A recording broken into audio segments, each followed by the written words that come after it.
அந்த காலத்தில் அண்ணாமலை ரெட்டியார்னு ஒருத்தர் இருந்தார். அவர் வெங்கனூர் அப்படிங்கிற கிராமத்தில் இருந்தார். அங்கேருந்து விருத்தாசலம் கோவிலுக்கு தவறாமல் போயிட்டு வந்துக்கிட்டு இருந்தார். இடையில் வெள்ளாறு, அதில் ஒரு சமயம் வெள்ளம் வந்துட்டுது. இவரால் போக முடியல. அதோட விளைவு வெங்கனூர்லேயே ஒரு கோவில் கட்டணும் அப்படின்னு முடிவு பண்ணார், சிவாலயம். அந்த சமயத்தில் வடநாட்டில் பஞ்சம். அதனால் அங்கே இருந்த பல சிற்பிகள் தென்னாட்டை நோக்கி வர ஆரம்பித்தாங்க. அவங்க வெங்கனூர் வழியாக வர்றது தெரிஞ்சதும் இவர் போய் பார்த்தார். இங்கே ஒரு கோவில் கட்டணும், அதுக்கு நீங்கள் உதவணும்னார். பஞ்ச காலத்தில் இப்படி ஒரு வாய்ப்பு கிடைச்சதில் அவங்களுக்கும் ரொம்ப மகிழ்ச்சி. உற்சாகத்தோடு ஒத்துக்கிட்டாங்க. ஆலய திருப்பணி ஆரம்பமாச்சு. அவங்களுக்கு வேண்டிய எல்லா வசதிகளையும் இவர் செஞ்சு கொடுத்தார். அவங்களுக்கு எந்த குறையும் இல்லாமல் பார்த்துக்கிட்டார். அது மட்டும் இல்லை, ஒவ்வொரு நாளும் அங்கே வருவார். உங்களுக்கு என்ன வேணும், எது வேணும்னு கேட்பார். ஏதாவது குறை இருந்தால் சொல்லுவாங்க, உடனே தீர்த்து வைப்பார். இவரும் கேட்பார், எந்த குறையாக இருந்தாலும் என்கிட்ட சொல்லுங்க அப்படின்னு சொல்லுவார். அதை தவிர இவராகவே கவனித்தும் அவங்களுக்கு என்னென்ன தேவைங்கிறத கண்டுபிடிச்சி அதையெல்லாம் கொடுத்துக்கிட்டு இருப்பார். என்ன தேவைன்னாலும் அதை நிறைவேற்றி வச்சுருவார். அந்த சிற்பிகளின் தலைவன் ஒருத்தன், அந்த ஆளுக்கு வெத்தலை பாக்கு போடுறது பழக்கம். இதை தெரிஞ்சுக்கிட்டு அதுக்காகவே ஒரு ஆளை ஏற்பாடு பண்ணார். வேணுங்கிறப்போலாம் நீ வெத்தலை சிவல் மடித்து கொடுக்க வேண்டியது உன் வேலை அப்படின்னு ஒருத்தனை ஏற்பாடு பண்ணிட்டார். இப்படியெல்லாம் செஞ்சதும் அவங்களுக்கும் ரொம்ப உற்சாகம். ரொம்ப பொறுப்பாக சிற்ப வேலைகளை செஞ்சுக்கிட்டு இருக்கிறாங்க. ஒரு நாள் என்னாச்சு தெரியுமா? அந்த சிற்பிகளின் தலைவன் ரொம்ப நுணுக்கமாக ஒரு வேலையை செஞ்சுக்கிட்டு இருக்கிறான். சாரம் போட்டு அது மேலே படுத்துக்கிட்டு அண்ணாந்து பார்த்து உச்சியில் நுணுக்கமான சிற்பங்களை உருவாக்கிக்கிட்டு இருக்கான். சிற்பியின் கவனம் செதறப்படாதுங்கிறதுனால இவர் மெதுவாக சத்தம் போடாமல் கிட்ட போய் நின்று அதை கவனிச்சிக்கிட்டு இருக்கிறார். அந்த சிற்பி வழக்கம் போல் வெத்தலை பாக்குக்காக இடது கையை கீழே நீட்டினான். அந்த சமயம் பார்த்து அவருக்கு தாம்பூலம் கொடுக்குறவன் அங்கே இல்லை, எங்கேயோ போயிருக்கிறான். அண்ணாமலை ரெட்டியார் என்ன பண்ணார் தெரியுமா? தனக்காக கொடுக்கப்பட்ட தாம்பூலத்தை வாங்கி சிற்பியின் கையில் கொடுக்குறார். அவன் வாங்கி போட்டுக்கிட்டான். இது என்ன இன்னைக்கு வெத்தலை சீவல் வேறு மாதிரி இருக்குது, வாசனை தாம்பூலமாக இருக்குது அப்படின்னு யோசனை பண்ணிவிட்டு கீழே திரும்பி பார்க்குறார். பார்த்தா ரெட்டியார் மறுபடியும் சிற்பி கை நீட்டும் பொழுது கொடுக்கறதுக்காக தாம்பூலத்தை மடித்து வாங்கி வச்சுக்கிட்டு தயாராக நிற்கிறார். சிற்பிக்கு அதிர்ச்சி. உடனே பொத்துன்னு கீழே குதிச்சான். ஐயா, என்ன இது நீங்களா அப்படின்னா. இவர் சொன்னார், நான் ஒன்றும் தப்பு பண்ணலையே, உன்னுடைய கை புண்ணியம் செஞ்ச கை, கோயில் கட்டுற கை, அந்த கைக்கு தாம்பூலம் கொடுக்கறதுல என்ன தப்பு அப்படின்னாராம். ஏற்கனவே பஞ்சத்தில் அடிபட்டு வந்த எங்களை நீங்கள் ஆதரித்ததே பெரிய விஷயம். இந்த செயல் என்னை ஒரு பெரிய கடனாளி ஆகிவிட்டுது. ஐயா, எங்களுக்கு உணவு உடை இதை மட்டும் நீங்கள் கொடுத்தா போதும், ஊதியம்னு எதுவும் வாங்க மாட்டோம் அப்படின்னு நானும். அந்த சிற்பி எவ்வளோ வற்புறுத்தியும் எதுவும் வாங்கிக்கலையாம். இந்த செய்தியை தமிழ் தாத்தா டாக்டர் ஊவேசா சொல்லியிருக்கிறார். அந்த காலத்தில் எப்படிப்பட்டவங்கெல்லாம் வாழ்ந்துருக்கிறாங்க பாருங்கள். இந்த காலத்தில் ஒருத்தர் கோவில் கட்டினார், வேலை செய்கிற எல்லாருக்கும் சாப்பாடு போடுவார். சிற்ப வேலை செஞ்சுட்டு சாப்பிட வர்ற ஒவ்வொருத்தர் கையையும் அன்பாக பிடிச்சி முத்தம் கொடுத்து உள்ளே அனுப்புவார். அந்த கைகளுக்கு நீங்கள் கொடுக்குற மரியாதையாது அப்படின்னு கேட்டாங்க. அது இல்லைங்க, ஏற்கனவே முதல் பந்தியில் சாப்பிட வந்தவன் மறுபடியும் வர்றானான்னு கண்டுபிடிக்கிறதுக்காக கையை பிடிச்சி மோந்து பார்க்குறேன் அப்படின்னாராம் அவர். ஒரு ஆள் ராமகிருஷ்ணரை தேடி வந்தான். அவன் கையில் 1000 பொற்காசுகள் வச்சுருந்தான். அதை அவர்கிட்ட கொடுத்து இதை ஏற்றுக்கணும் அப்படின்னு ரொம்ப பணிவாக கேட்டுக்கிட்டான். அவர் பார்த்தார், இது எனக்கு தேவையில்லை, ஆனாலும் உன்னுடைய மனசை புண்படுத்துறதுக்கு நான் விரும்பலை, அதனால் நீ கொடுக்குறத வாங்கிக்கிறேன்னார். வாங்கிக்கிட்டார். அப்புறம் கேட்டார், இதை பாரு, இனிமேல் இதெல்லாம் என்னுடையது தானே அப்படின்னார். ஆமாம், அதையெல்லாம் நான் உங்களுக்கே கொடுத்துட்டேன்னா அவன். சரி, இப்போ நீ எனக்காக ஒரு காரியம் பண்ணணும்னார். என்ன செய்யணும்னு சொல்லுங்கன்னா, இந்த நாணயங்களையெல்லாம் எடுத்துக்கிட்டு போய் கங்கை நதியில் எரிஞ்சுட்டு வா அப்படின்னார். இவனுக்கு அதிர்ச்சியாக போச்சு. என்ன பண்ணுறது, இனிமேல் அது முடியாதுன்னு சொல்ல முடியாது. ஏன்னா அந்த நாணயங்களையெல்லாம் அவருக்கே கொடுத்துட்டான். இனிமேல் அதெல்லாம் இவனுடையது இல்லை. பேசாமல் அவ்வளவே அள்ளிக்கிட்டு ஆத்தங்கரைக்கு போனான். போனவன் ரொம்ப நேரம் திரும்பியே வரல. ராமகிருஷ்ணருக்கு சந்தேகம், என்ன ஆச்சு அந்த மனுஷனுக்கு, காசுகளோடு அந்த கங்கையில் குதிச்சுட்டானா, போகும்பொழுதே ஒரு மாதிரியாக தான் போனான், போய் என்னன்னு பார்த்துட்டு வாங்க அப்படின்னார். அங்கே இருந்த ஒருத்தர் ஓடி போய் பார்த்தார். அவர் போய் பார்க்கும்பொழுது அவன் அங்கேயே இருந்தான். அதுக்கப்புறம் அவர் திரும்பி வந்தார். விவரத்தை சொன்னார். அதாவது அவன் கங்கை கரையில் உட்காந்துக்கிட்டு ஒவ்வொரு நாணயமாக 1 2ன்னு எண்ணி வீசிக்கிட்டு இருக்கிறான். அவனை சுற்றி ஒரு கும்பல் நின்றுக்கிட்டு அவனை தடுத்துக்கிட்டு இருக்குது அப்படின்னு விவரத்தை சொன்னார் போயிட்டு வந்தவர். இதை கேட்டதும் ராமகிருஷ்ணரே புறப்பட்டு அங்கே போனாராம். என்ன இப்படி பண்ணிகிட்டு இருக்கிற? நான் உன்னை அந்த நாணயங்களை கங்கையில் வீசி எறிய சொன்னேன், நீ ஏன் அதை எண்ணிக்கிட்டு இருக்கிற அப்படின்னார். பழக்கம்தான் காரணம். நான் ஒவ்வொரு நாளும் ஒவ்வொன்றா சேமித்து வச்சேன். இன்றைக்கி என்கிட்ட நிறைய இருக்குது. உங்களுக்கு ஒரு 1000 நாணயங்களை கொடுக்கணுங்கிறது என்னோட ஆசை அப்படின்னா. இப்போ ராமகிருஷ்ணர் சொன்னார், ஒரே நேரத்தில் எல்லாத்தையும் சம்பாதிச்சிருந்தா நீ எண்ணுறது பொருத்தமாக இருக்கும். எல்லாத்தையும் இழக்கும்போது ஒவ்வொன்றா எண்ணிக்கிட்டு இழக்கிறதுங்கிறது சரியான செயல் இல்லை. அதனால் ஒரே தடவையாக எல்லாத்தையும் தூக்கி எறிஞ்சிடும் அப்படின்னார். இது இழப்பது அப்படிங்கிற ஒரு உயர்ந்த நிலை. இதை நாம் யதார்த்த வாழ்க்கையில் சம்மந்தப்படுத்தி பார்த்து குழப்பிக்கிட்டு இருக்கக்கூடாது. இழக்கிறேன்னு சொல்லிக்கிட்டு இருக்கிற காசையெல்லாம் ஆற்றுலையும் குளத்துலையும் கொண்டு போய் எரிஞ்சிட்டு வாங்க அப்படின்னு உபதேசம் பண்ணுறதாக யாரும் நினச்சிடக்கூடாது. இதில் நாம் புரிஞ்சிக்க வேண்டியது என்னென்னா, எதையாவது ஒன்றை இன்னொருத்தருக்கு கொடுக்கணும் அப்படின்னு விருப்பப்பட்டால் அதை மனப்பூர்வமாக கொடுத்துடணும். கொடுத்துட்டு அதையே நினச்சிக்கிட்டு இருக்கக்கூடாது. நம்மால் ஒருத்தர் ஒரு 100 ரூபா நோட்டை தன்னுடைய நண்பர் ஒருத்தர்கிட்ட கொடுத்து, இது உனக்கு தான் வச்சுக்கோ அப்படின்னார். அவர் பார்த்தார், இது இனிமேல் எனக்கு தானே சொந்தம் அப்படின்னார். ஆமான்னார் அவர். அப்படின்னா எனக்காக நீ ஒரு உதவி செய்யணும்னார். சொல்லுங்கள் செய்கிறேன்னார் அவர். இந்த 100 ரூபா நோட்டை தீ வச்சு கொளுத்தி விடுன்னார். இவர் அதிர்ச்சியாகி அவரை பார்த்தார். இப்போ அவர் சொன்னார், நீ எனக்கு அன்பாக கொடுத்தது இது. இந்த நோட்டு கள்ள நோட்டுங்கிறது எனக்கு முன்னாடியே தெரியும். சீக்கிரம் கொளுத்தி விடு, அதுதான் நம்ம 2 பேருக்குமே நல்லது அப்படின்னாராம் அவர். ஒரு தந்தை தன்னோட பிள்ளைய ரொம்ப தைரியசாலியாக வளர்க்கணும்னு ஆசைப்பட்டார். அதுக்காக அவனை கூப்பிட்டு உட்கார வச்சு இப்படி உபதேசம் பண்ணார். இதை பாருப்பா, நான் உன்னாட்டம் இருக்கிறப்போலாம் எதுக்கும் பயப்பட மாட்டேன், ரொம்ப துணிச்சலாக இருப்பேன். ஒரு நாள் ஒரு அப்பாவி எலிய ஒரு பூனை துரத்திட்டு ஓடிச்சு. நான் உடனே என்ன செஞ்சேன் தெரியுமா? அந்த பூனையை பிடிச்சேன், அது வாலில் ஒரு பட்டாசு சரத்தை கட்டினேன், கொளுத்தி விட்டேன். படபடன்னு வெடிக்க ஆரம்பிச்சுட்டுது. அது துள்ளிக்கிட்டு அங்கேயும் இங்கேயும் ஓடி இருக்கு பாரு ஓட்டம், ரொம்ப தமாஷு அப்படின்னார் அப்பா. இப்படி சொல்லிவிட்டு பையனை பார்த்து, இதை கேட்கறதுக்கு உனக்கும் துணிச்சல் வருதா? நான் என்னுடைய செயலை நீ கேட்குறப்போ உனக்கு துணிச்சல் வருதா அப்படின்னு கேட்டார். வருதுன்னா பையன். எப்படின்னா அப்படிங்கிற விவரத்தையும் சொன்னான் அவன். அதாவது எலியை விரட்டினத்துக்காக பூனை வாலில் பட்டாசு கொளுத்துனீங்க நீங்கள், பூனையை விரட்டினத்துக்காக உங்கள் கழுத்தில் பட்டாசு சரத்தை மாட்டினா என்னென்னு தோணுது எனக்கு அப்படின்னா பையன்.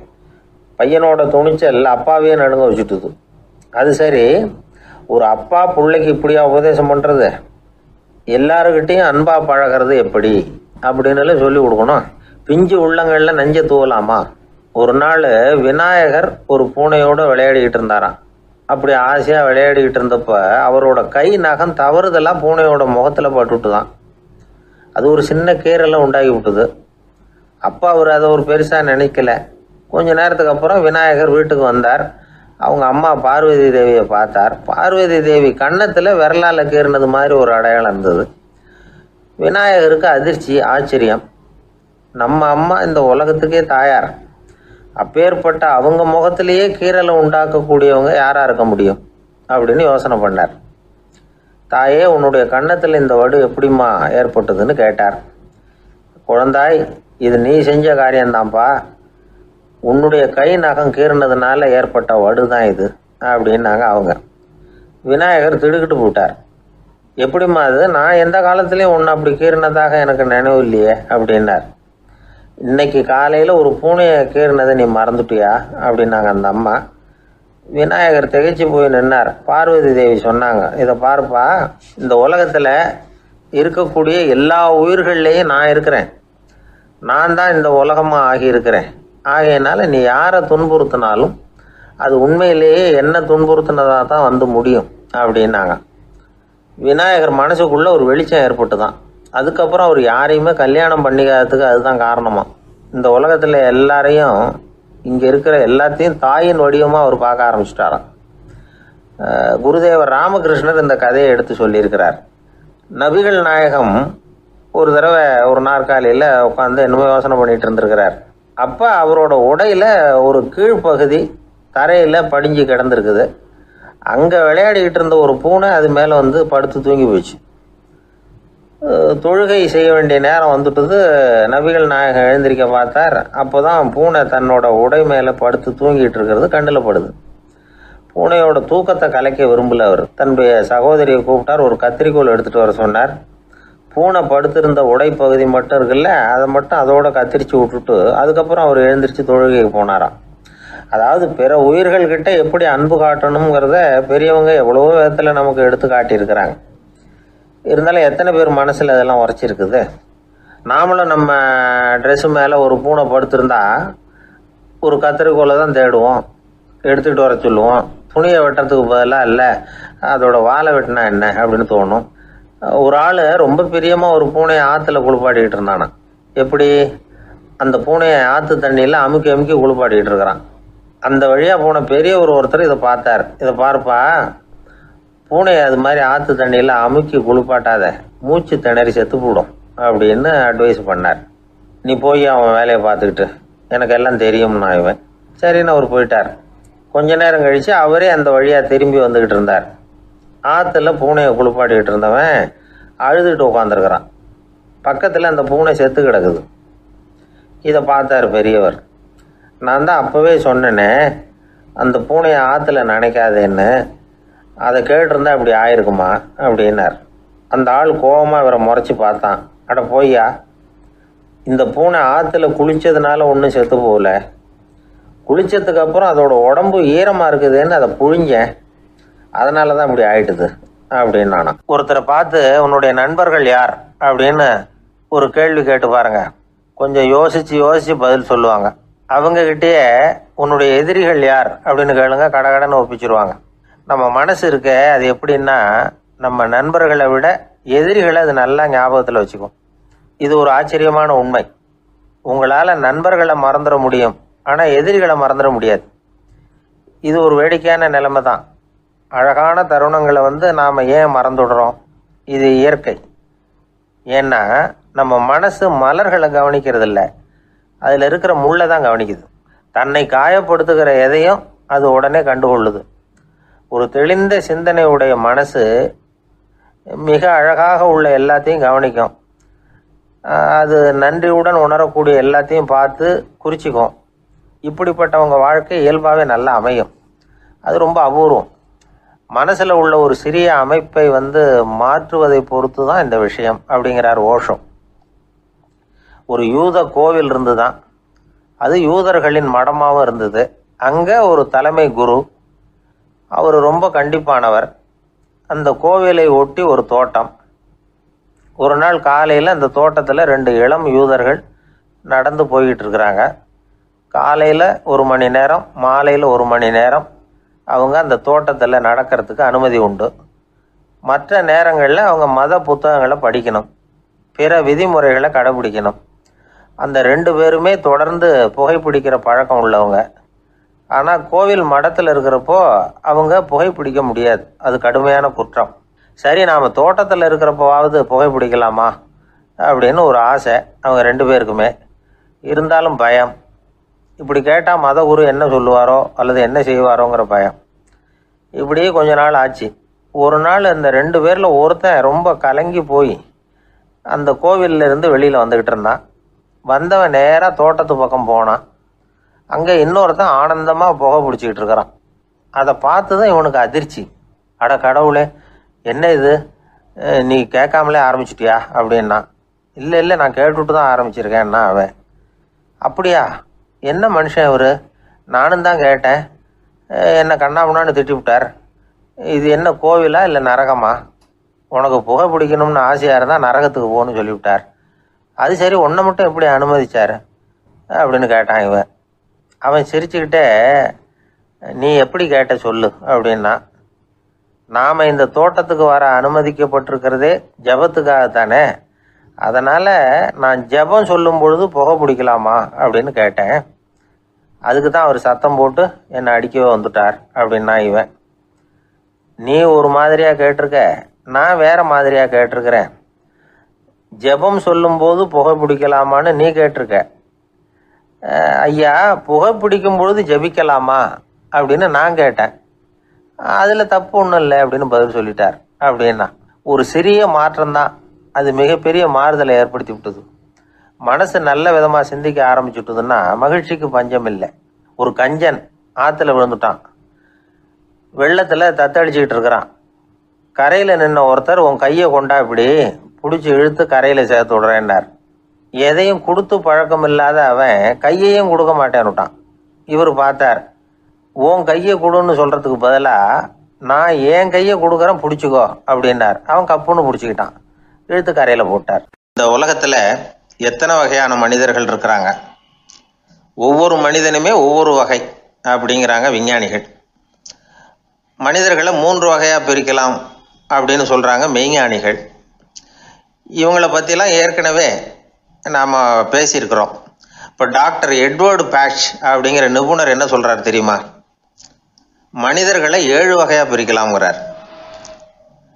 மனிதர்களின் மனநிலை அடிப்படையில் அவங்கள 7 விதமாக வகைப்படுத்துகிறார் அவர். சரி, அது என்ன 7 வகை? முதல் வகை என்னன்னா பயந்த குணம் உள்ளவங்க. சார் ரொம்ப பயந்த சுபாவம், வீட்டில் கூட வாயே திறக்க மாட்டார், சாப்பிட போகிறப்ப மட்டும்தான் கொஞ்சம் வாயை திறப்பார், அப்புறம் மூடிக்குவார் அப்படின்னு சில பேரை பற்றி நாம் பேசிக்கிறது உண்டு. இவங்கெல்லாம் இந்த வகை, அதாவது பயந்த குணம் உள்ளவர்கள் அப்படிங்கிற முதல் வகை.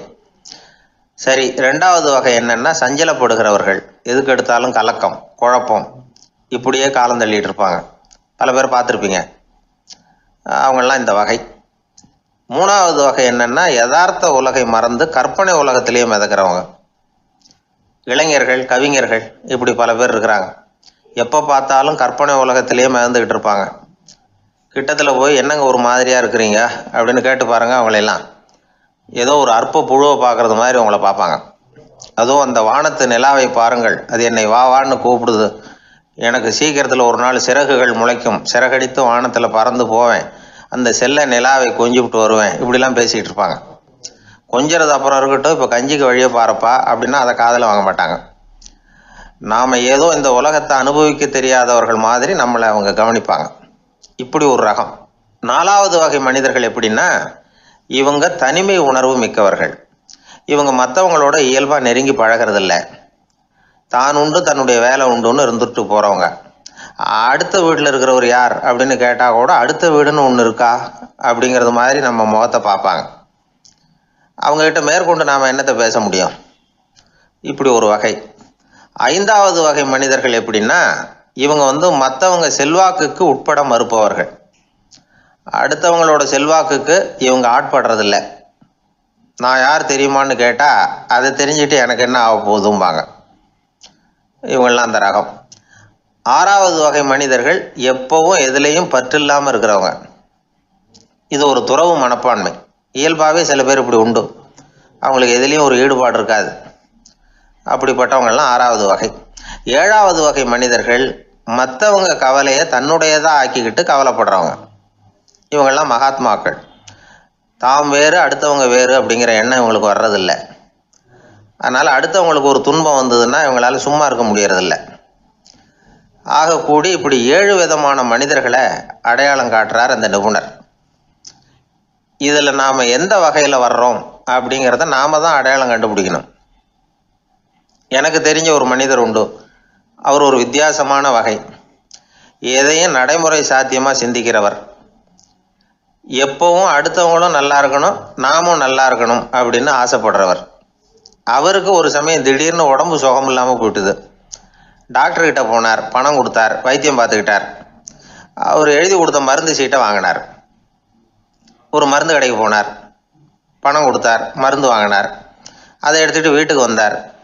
அதுக்கப்புறம் அந்த மருந்து அவர் சாப்பிட்ணும்ல, சாப்பிடவே இல்லை, அப்படியே சும்மா வச்சுட்டார். அவரை பார்த்து கேட்டேன், ஏன் சார் இப்படி பண்ணுறீங்க, வீண் செலவு தானே இது, நீங்கள் ஏன் டாக்டர்கிட்ட போய் பணம் செலவு பண்ணினீங்கன்னு கேட்டேன். அவர் சொன்னார், டாக்டர் வாழணும் இல்லையா, அதனால தான் அப்படின்னார். சரி, அப்புறம் ஏன் மருந்து வாங்கினீங்க அப்படின்னு கேட்டேன். மருந்து கடைக்காரர் வாழணும் இல்லையா, அதனால தான் அப்படின்னார். சரி, அப்புறம் ஏன் வாங்கின மருந்து சாப்பிடாம வச்சுட்டீங்க அப்படின்னதுக்கு, நான் வாழணும் இல்லையா அதனால தான் அப்படின்னார். இவர் வாழ்க்கையை புரிஞ்சுக்கிட்டவர். இப்படி வாழ்க்கையை புரிந்து கொண்டு வாழ தெரிஞ்சுக்கணும். எந்த வகை மனிதர் நாம் அப்படிங்கிறத புரிஞ்சுக்கிட்டு வாழ்ந்தோம்னா வாழ்க்கையில் வெற்றி நிச்சயம். அது ஒரு புகைவண்டி நிலையம். அங்கே ஒருத்தர் காலார நடந்து வந்துக்கிட்டு இருந்தார். அவர் தன்னுடைய வீட்டில் உட்காந்து ரொம்ப நேரம் எழுதுவார். எழுதுகிற நேரம் போக மற்ற நேரங்களில் தம்முடைய சொந்த வயல்களில் வேலை பார்ப்பார். அது முடிஞ்சதும் என்ன பண்ணுவார்னா பக்கத்தில் இருக்கிற புகை வண்டி நிலையத்துக்கு போவார்.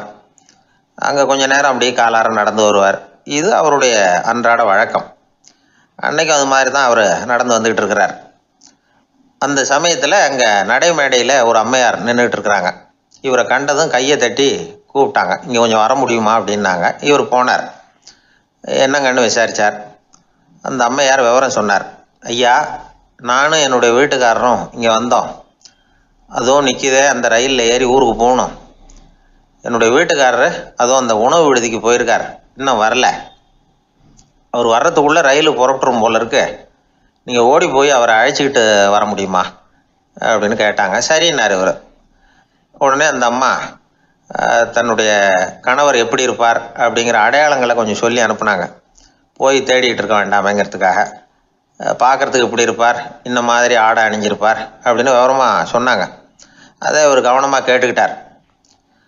நீங்கள் போய் அழைச்சிட்டு வாங்க, வந்த உடனே உங்களுக்கு உண்டான கூலியையும் கையோடு கொடுத்து விட்றேன் அப்படின்னாங்க அந்த அம்மா. இவர் போனார். அந்த அம்மா சொன்ன அடையாளங்களை வச்சு அவர் வீட்டுக்காரரை கையோட கூட்டிகிட்டு வந்துட்டார்.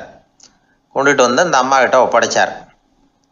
உடனே அவரும் ஏற்கனவே சொன்ன பிரகாரம் அவருக்கான கூலி பணத்தையும் கொடுத்தாங்க. அவரும் எதுவும் மறுப்பு சொல்லாமல் அதை வாங்கிக்கிட்டார். வாங்கிக்கிட்டு திரும்பினார். அந்த சமயத்தில் எதிரில் வந்த ஒருத்தர் அவர் அடையாளம் கண்டுபிடிச்சிக்கிட்டார். அவங்க 2 பேரும் பேசிக்கிறது இவங்க காதில் விழுந்தது. அப்போ தான் இவங்களுக்கு அது புரிஞ்சுது. இவங்கக்கிட்ட கூலி வாங்கினவர் யாருன்னா அவர் தான் பேரறிஞர் லியோ டால்ஸ்டாய் அப்படிங்கிறது புரிஞ்சுது. அவங்க 2 பேரும் பேசிக்கிறத வச்சு ரஷ்ய நாட்டின் மிகப்பெரிய ஞானி லியோ டால்ஸ்டாய், சோவியத் நாட்டின் ஈடு இணையற்ற இலக்கிய மேதை. இது தெரிஞ்ச உடனே அந்த அம்மா அவர்கிட்ட ஓடினாங்க. ஐயா, உங்களுக்காக நான் கூலி கொடுத்தேன், நான் பெரிய தவறு பண்ணிவிட்டேன் அப்படின்னு சொல்லி வருத்தப்பட்டாங்க. பரவாயில்ல, ஆனால் நீங்கள் எனக்கு கொடுத்த கூலி பணத்தை நான் திருப்பி கொடுக்க மாட்டேன். ஏன் தெரியுமா, அது நான் உழைச்சி பெற்ற தொகை அப்படின்னார். யாருக்குமே அதிக மகிழ்ச்சியை தரக்கூடிய பணம் எதுன்னு கேட்டால் அது அவங்க உழைப்புக்கு ஊதியமாக கிடைக்கிற பணம் தான். நம்ம ஆட்கள் சில பேருக்கு உழைக்காமல் கிடைக்கிற தீய வழியில் வருகிற பணம் கூட மகிழ்ச்சியை கொடுக்கும். ஒரு பெரிய தொழிற்சாலை, அதோட முதலாளி கடுமையான ஒரு கட்டுப்பாடு விதிச்சிருந்தார். அது என்ன கட்டுப்பாடுன்னா, இந்த தொழிற்சாலைக்கு உள்ள யாரும் சிகரெட்டு பிடிக்கக்கூடாது அப்படிங்கிறது தான். ஒரு நாள் இந்த முதலாளி தன்னுடைய தொழிற்சாலையை சுற்றி பார்த்துக்கிட்டு வரார். அப்போது ஒரு இளைஞன் உள்ள சிகரெட்டு பிடிச்சிக்கிட்டு இருந்தான். அதை பார்த்து விடுறார். அவ்வளவுதான், அவருக்கு கோபம் வந்துட்டுது. உடனே உதவியாளரை கூப்பிட்டார். அதோ பாரு, அந்த சிகரெட்டு பிடிச்சிக்கிட்டு இருக்கிறானே, அவன் கணக்கை முடித்து வெளியில் அனுப்பி வச்சிரு அப்படின்னு உத்தரவு போட்டார். அது பிரகாரம் உடனே அவனை அழைச்சிட்டு போய் கணக்கு பார்த்து சம்பள பாக்கி அப்புறம் உதவித்தொகை எல்லாத்தையும் மொத்தமாக கையில் கொடுத்து வெளியில் அனுப்பி வச்சுட்டாங்க. அவன் பணத்தோடு வெளியில் வந்தான். ஏதோ யோசனை பண்ணபடியே நின்றுக்கிட்டு இருந்தான். அவன் என்னப்பா யோசிக்கிற அப்படின்னாரு எதிரில் வந்தவர். இவன் சொன்னான், ஒன்றும் இல்லை, என்னோட நண்பன் ஒருத்தனை பார்க்கறதுக்காக உள்ளே போனேன். பேர் என்னன்னு கேட்டுவிட்டு ஒரு 50,000 ரூபா பணத்தையும் கொடுத்து வெளியில் அனுப்பி வச்சுட்டாங்க. அதுதான் ஏன்னு புரியல, யோசனை பண்ணிகிட்டு இருக்கிறேன் அப்படின்னு நானாக்குவேன். அதனால் நாம் உழைச்சி சம்பாதிக்கிற பணம் தான் உயர்வு, சும்மா வர்ற பணம்லாம் மகிழ்ச்சியை தராது அப்படிங்கிறத புரிஞ்சுக்கணும்.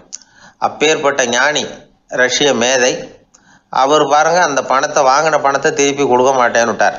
ஏன்னா அது உழைத்து பெற்ற தொகை, அதை நான் கொடுக்க மாட்டேன்னார். அதனால் நமக்கு செல்வம் சேர்க்கறது பெருசு இல்லை, அந்த சேருகிற செல்வம் நமக்கு மகிழ்ச்சியை கொடுக்கணும். அதுக்கு என்ன வழின்னா, நாம் உழைத்து சம்பாதிக்கணும் அப்படிங்கிறத அதிலிருந்து புரிஞ்சிக்க வேண்டியது ரொம்ப அவசியம். அதனால் உழைப்போம் உயர்வோம், இதுதான் வெற்றியின் ரகசியம். ஒரு ஆள் அசையாமல் கிடக்கிறார், அவர் இருக்காரா போயிட்டாராங்கிறத எப்படி முடிவு பண்ணுறோம்? அவர் மூக்குக்கு முன்னாடி புறங்கையை வச்சு பார்க்குறோம், மூச்சு வருதா இல்லையா அப்படிங்கிறத கண்டுபிடிக்கிறதுக்காக. மூச்சுங்கிறது அவ்வளவு முக்கியமான ஒரு விஷயம். சுவாசம் இல்லைன்னா எதுவுமே இல்லை. நம்ம பூமி இருக்க அது கூட சுவாசிக்குதுங்கிறத சோவியத் விஞ்ஞானிகள் கண்டுபிடிச்சிருக்கிறாங்க. பூமிக்கு மேலே இருக்கிற மண் அடுக்கில் காற்றில் உள்ள ஆக்சிஜன் ஆக்சிகரணம் அடையுது அப்படின்னு தான் இது வரைக்கும் எல்லாரும் நம்பிக்கிட்டு இருந்தாங்க. ஆனால் இப்போ என்ன கண்டுபிடிச்சிருக்கிறாங்கன்னா, அந்த ஆக்சிஜன் பூமிக்குள்ளே 1 கிலோமீட்டர் ஆழம் வரைக்கும் ஊடுருவி போகுதான். பூமிக்குள்ளே 2 பக்கமும் பல கிலோமீட்டர் வரைக்கும் பரவுதான். பூமிக்குள்ளே இருக்கிற நீர்நிலை அடுக்குகள் தான் நுரையீரல் செய்கிற வேலையை செய்யுதான். நம்ம உடம்புல நுரையீரல் இல்லைன்னா ஒன்றும் நடக்காது. ஒரு மரத்தை தலைகீழாக தொங்க போட்டால் எப்படி இருக்கும் அப்படி யோசிச்சு பாருங்கள். அப்படி தான் இதுவும் நுரையீரலும் அப்படி தான் இருக்கும். வலது பக்கம் ஒன்று, இடது பக்கம் ஒன்று. வலது பக்கம் நுரையீரல் கொஞ்சம் பெருசாக இருக்கும். நுட்பமான நரம்பு குழாய்கள் அதில் இருக்கும். கோடிக்கணக்கான நுண்ணிய குழாய்களை வச்சுக்கிட்டு தான் அது வேலை செய்யுது. 25 கோடி குழாய்கள் இருக்கும். அதை அப்படியே முழுசாக பிரித்து பரப்புனா ஒரு டென்னிஸ் கோர்ட்டில் பாதி பரப்பளவு இருக்குமா. நுரையீரல் நிறம் கருஞ்சிவப்பு தான். புகை அதிகமாக உள்ளே போச்சுன்னா அது கருப்பாயிடுது. காற்றுல உள்ள பிராணவாயுவை இது இழுத்து எடுத்துக்கிட்டு ரத்தத்தை சுத்தப்படுத்துகிற முக்கியமான வேலையை இது செய்யுது. அசுத்த காற்றை வெளியில் அனுப்பி வச்சுருது. ஒருத்தர் வேகமாக ஓடி வர்றார், அவருக்கு மூச்சு இறைக்கும். பயங்கரமாக எதையாவது பார்த்து விடுறார், உடனே மூர்ச்சி ஆகிடுவார். இது மாதிரி சமயங்களில் வேறு எந்த தூண்டுதலும் இல்லாமல் நுரையீரல் தானாகவே இயங்கும். இப்படி ஒரு அவசியம் ஏற்படுறப்போ இயக்கத்தை தூண்டி விடுற முக்கியமான இணைப்பு மூளைக்கு கீழே முதுகு எலும்புக்கு மேற்பகுதியில் இருக்குது. அது உடனே சுவாசத்துக்கு அவசர உதவியை கொடுக்குது. இப்போ ஒருத்தர் பேசாமல் உட்காந்துருக்கார். இந்த சமயத்தில் அவருக்கு 1 பங்கு காற்று தேவைப்படுதுன்னு வச்சுக்கோங்க. அவர் எழுந்திரிச்சு நடக்கும் பொழுது 1.5 மடங்கு தேவைப்படும். ஓடினார்னா 3 மடங்கு தேவைப்படும். படுத்துருக்கிறப்ப 1/2 மடங்கு தான் தேவைப்படும். இதுக்கு நிமிஷத்துக்கு 16 தடவை மூச்சு விட்டாகணும். இப்படி சாதாரணமாக உள்ளே இழுக்கிற காற்று கொஞ்சம்தான் இருந்தாலும் இது மாதிரி 8 மடங்கு காற்றை உள்ளே இழுத்து வச்சுக்கிற சாமர்த்தியம் நுரையீரலுக்கு இருக்குதான். தண்ணி, நுண்கிருமிகள், ரசாயன பொருள் இப்படி எது உள்ளே போனாலும் நுரையீரல் சமாளிச்சுக்கும்.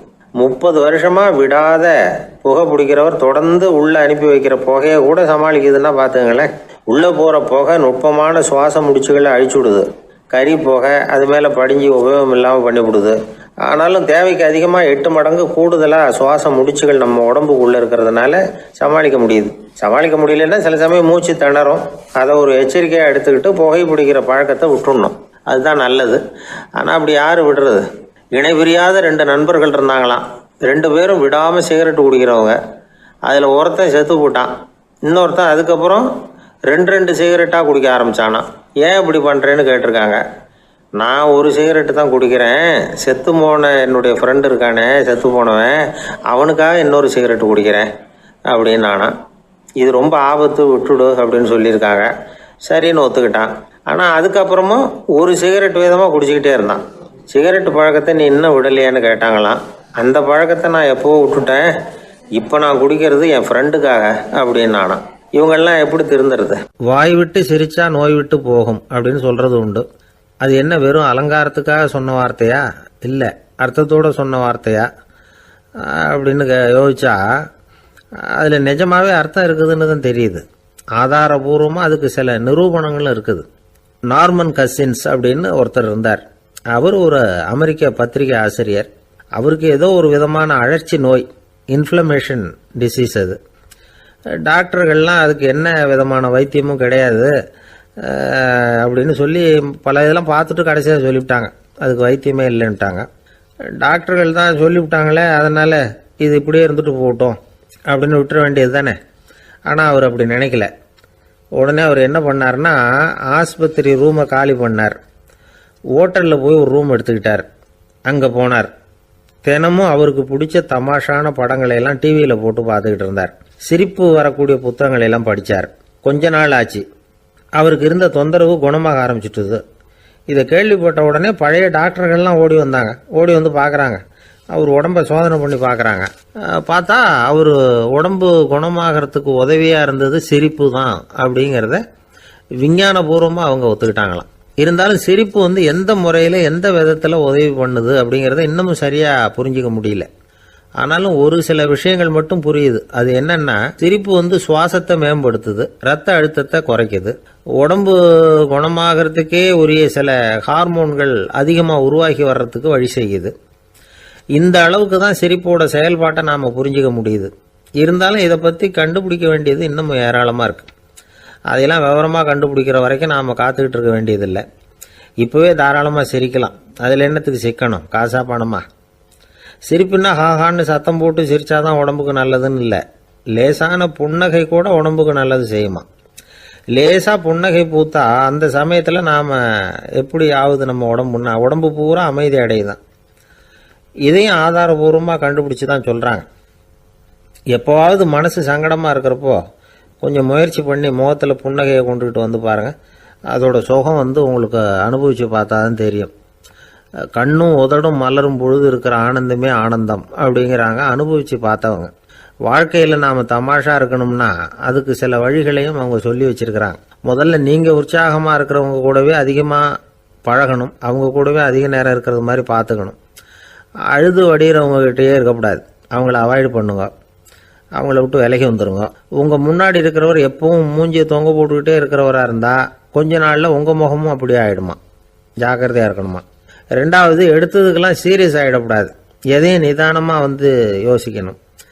அடுத்தவங்க நம்மளை மதிக்கணுங்கிறதுக்காக நாம் பகட்டாக நடந்துக்கிறதுக்கு ஆசைப்படக்கூடாது.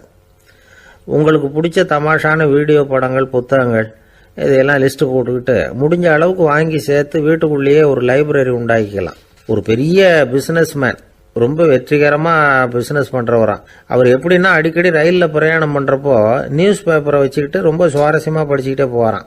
நியூஸ் பேப்பரில் அப்படி என்ன சுவாரஸ்யமான விஷயம் அப்படின்னு எட்டி பார்த்தா அதுக்குள்ளே ஒரு காமிக் புஸ்தகத்தை வச்சுக்கிட்டு படிச்சுக்கிட்டு இருப்பாராம். என்னங்க அப்படின்னு கேட்டால், என் மனசு லேசாக இருக்கிறதுக்கு இது ரொம்ப உதவியாக இருக்குது அப்படின்பாரான். அது ஒரு பக்கம் இருக்கட்டும். சிரிப்புன்னா எல்லா விதமான தமாஷும் உடம்புக்கு நல்லதுன்னு நினச்சிடக்கூடாதான். ஜேம்ஸ் கரோல் அப்படிங்கிற அமெரிக்க உளவியல் நிபுணர் என்ன சொல்கிறார் தெரியுமா? அடுத்தவங்களை குறை சொல்கிறது, கேலி பண்ணுறது, நையாண்டி பண்ணுறது, இது மாதிரியான நகைச்சுவையெல்லாம் நல்லது செய்கிறது இல்லைங்கிறார் அவர். அடுத்தவங்களை தொந்தரவு பண்ணாத ஜோக்குகள் தான் எப்பவும் நல்லது. யாராவது ஜோக்கு சொன்னால் தாராளமாக சிரிக்கணும். ஒருத்தர் வந்தார், இன்னொருத்தரை கூட அழைச்சிக்கிட்டு என்கிட்ட காட்டினார். அவர் தன்னுடைய முகத்தை ரொம்ப சீரியஸாக வச்சுக்கிட்டு இருந்தார். என்னங்க விஷயம் அப்படின்னு விசாரித்தோம். வந்தவர் எங்களை பார்த்து சொன்னார், சார், இவர் கூட ஒரு பெரிய ப்ராப்ளம்னார். என்னன்னு, ஏதாவது ஒரு ஜோக்கு சொன்னால் உடனே சத்தம் போட்டு சிரிக்க ஆரம்பிச்சுடுறார் சார் அப்படின்னார். ஜோக்கை கேட்டுட்டு சிரிக்க ஆரம்பித்தா அது ப்ராப்ளம் இல்லையே அப்படின்னு சொன்னோம். சிரிக்க ஆரம்பிக்கிறது ப்ராப்ளம் இல்லை சார், ஆனால் அப்படி ஆரம்பிக்கிற சிரிப்பை அதுக்கப்புறம் நிறுத்தவே மாட்டேங்கிறார். நாள் கணக்கில் அது பாட்டுக்கு போயிட்டுருக்கு, அதுதான் ப்ராப்ளம் அப்படின்னார் அவர். ஒரு ஊரில் ஒரு மன்னர் இருந்தார். அவர் பக்கத்து தேசத்து மேலே படையெடுக்கணும்னு நினச்சிக்கிட்டு இருந்தார். அதையும் தன்னுடைய நாட்டோட சேர்த்துக்கணுங்கிற ஆசை. எப்போ படையெடுக்கலாம்னு யோசிச்சுக்கிட்டு இருந்தார். இப்படி யோசிச்சுக்கிட்டு இருந்த சமயத்தில் ஒரு பெரியவர் அவரை தேடிக்கிட்டு வந்தார். அவர் அடிக்கடி வருவார், அவர்கிட்ட பேசிக்கிட்டு இருப்பார். இப்போவும் அப்படி தான் வந்தார். என்ன மன்னா யோசனைன்னாரு. இவர் தன்னுடைய யோசனையை சொன்னார். இந்த சமயத்தில் மன்னருக்கு தாகம் எடுத்தது, தண்ணி குடிக்கணும் போல இருந்தது.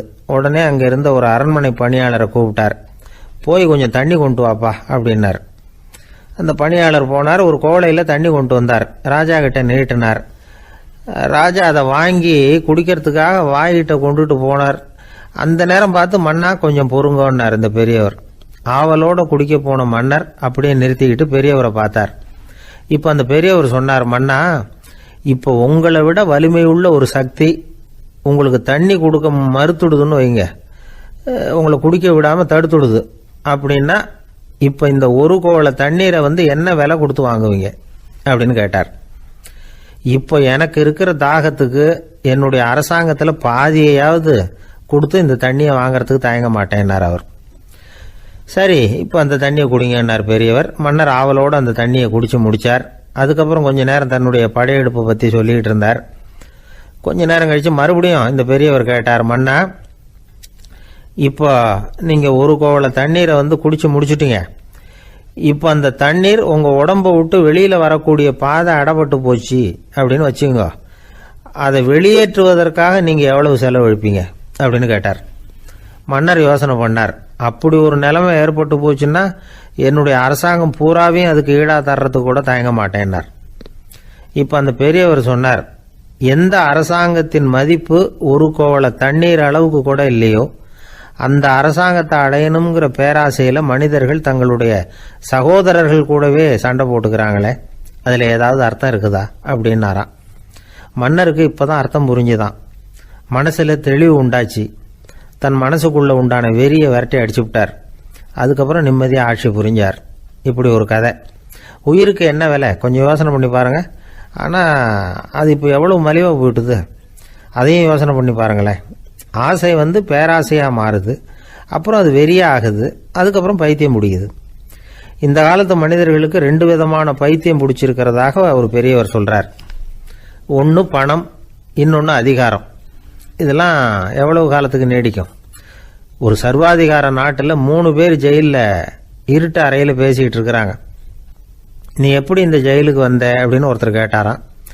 இந்த நாட்டு ராஜாவை ஆதரித்து நான் பிரச்சாரம் பண்ணினேன், அதனால் கூட்டத்தில் தகராறு வந்துட்டுது, கலவரமாக போச்சு, அதுக்கு நான் தான் காரணம்னு அரெஸ்ட் பண்ணி இங்கே கொண்டாந்து போட்டாங்க அப்படின்னாராம் அவர். சரி, நீ எப்படி இங்கே வந்த அப்படின்னு இன்னொருத்தரை பார்த்து கேட்டிருக்கார். நான் இந்த நாட்டு ராஜாவை எதிர்த்து பிரச்சாரம் பண்ணேன், அதனால் கலவரம், அரெஸ்ட் பண்ணி கொண்டாந்து போட்டாங்கன்னார். சரிப்பா, நீ எப்படி அங்கே வந்த அப்படின்னு 3வது ஆளை பார்த்து இவங்க கேட்டாங்களாம். இதுக்கு அந்த ஆள் மெதுவாக வெளிச்சத்துக்கு வந்து நான் தான் இந்த நாட்டு ராஜா அப்படின்னாராம். ஒரு நண்பர் ஆனந்தமாக சிகரெட் பிடிச்சிக்கிட்டு இருந்தார். இந்த பழக்கத்தை விட்டுவிடுங்களேன் அப்படின்னு சொல்லி பார்த்தோம். விட்டுடலாம்னு தான் பார்க்குறேன், ஆனால் முடியலையேன்னார். மனசு வச்சா எல்லாம் முடியும் அப்படின்னோம்.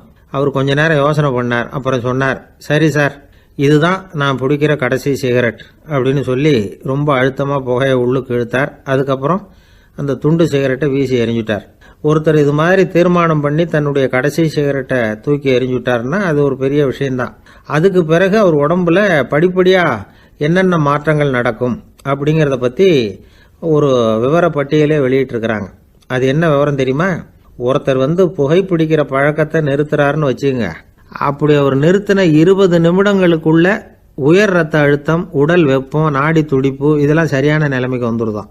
8 மணி நேரத்துக்குள்ள இந்த ஸ்மோக்கர்ஸ் பிரீத் அப்படிங்கிற தன்மை மறைஞ்சிருதான். ரத்தத்தில் உள்ள கார்பன் மோனாக்சைடு அளவு குறையுதான், ஆக்சிஜன் அளவு கூடுதான், சரியான அளவுக்கு வந்துடுதான். ஒருத்தர் கடைசி சிகரெட்டை தூக்கி எறிஞ்சுட்டார்னா 24 மணி நேரத்துக்குள்ள மாரடைப்பு ஏற்படுறதுக்கான வாய்ப்பு குறைஞ்சுடுதான். 48 மணி நேரத்துக்குள்ள உணர்வு நரம்புகளின் முனைப்பகுதிகள் மறுபடியும் ஒன்று சேர்ந்துருதான்.